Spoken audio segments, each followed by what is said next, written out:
কে রে? এই আমার জমিতে খে। আরে সুলতান ভাই, যে কি অবস্থা ভাই? হাসি, তুই আমার জমিতে কি করস?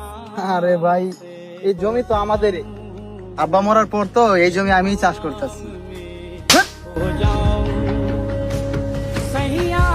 আপনার মানে এই জমি তো আমার বাবা। তুই তো বেশি কইতেছস। এই জমি তো এটা আমার, তো বাপের হলো কই দিকা।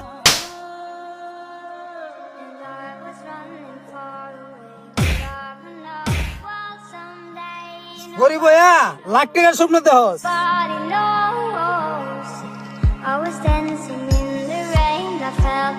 ভাই, গরিবের জায়গা সম্পত্তি মাইরা আপনি বড় হইতে পারবেন না। আল্লাহ ঠিকই আপনারে দেখবো। আর আমি আজকেই মেম্বার চেয়ারম্যান আমার বিচারের জন্য ডাক দিব। যা যা।